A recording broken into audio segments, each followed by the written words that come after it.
ఇప్పుడే అందిన వార్త బీఆర్ఎస్ మాజీ సీఎం కేసీఆర్ ప్రమాదం అంటూ లేటెస్ట్ అప్డేట్ అయితే రావడం జరిగిందండి. సో అవి రాదు ఏంటనేది వీడియోలో తెలుసుకుందాం. వీడియోని స్కిప్ చేయకుండా పూర్తిగా చూడండి. కంప్లీట్ ఇన్ఫర్మేషన్ అయితే అర్థమవుతుందండి. మొదటిసారి ఛానల్ ఇస్తే తప్పకుండా సబ్స్క్రైబ్ చేసుకొని bell button all notification activate చేసుకోండి.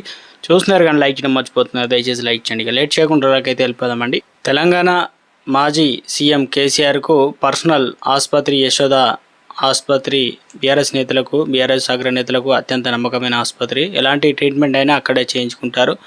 ఆసుపత్రికి వెళ్ళి చేయించుకోవాల్సిన సాధారణ ఆరోగ్య పరీక్షలు కూడా కేసీఆర్ యశోదలోనే చేయించుకుంటారు. యశోద యాజమాన్యంతో కేసీఆర్కు దగ్గర సంబంధాలు ఉన్నాయి, బంధువులు కూడా అని చెప్తారు. కానీ ఇప్పుడు కేసీఆర్ తన సాధారణ వైద్య పరీక్షల కోసం యశోదకు వెళ్ళడం లేదు, ఏఐజీకి వెళ్తున్నారు. గత కొంతకాలం ఏఐజీకి వెళ్తున్నారు. 2 రోజుల నుంచి వైద్య పరీక్షల కోసం ఏఐజీకి వెళ్తున్నారు. శనివారం ఉదయం ఆహారం తీసుకోకుండా చేయించుకోవాల్సినటువంటి వైద్య పరీక్షల కోసం ఏఐజీకి వెళ్ళారు. ఆయన వెంట కేటీఆర్ హరీష్ రావు ఉన్నారు. మరో 5 రోజుల పాటు వివిధ రకాల వైద్య పరీక్షలు నిర్వహించనున్నారు. యశోద ఆసుపత్రి కూడా హైటెక్ సిటీలో అతిపెద్ద ఆసుపత్రి నిర్మించింది. ఏఐజీ కంటే పెద్ద ఆసుపత్రి, state of the art technology అందులో ఉంది. అయినా అక్కడ చికిత్స, వైద్య పరీక్షలో కేసీఆర్ ప్రాధాన్యం ఇవ్వడం లేదు. ఏఐజీ ఆసుపత్రి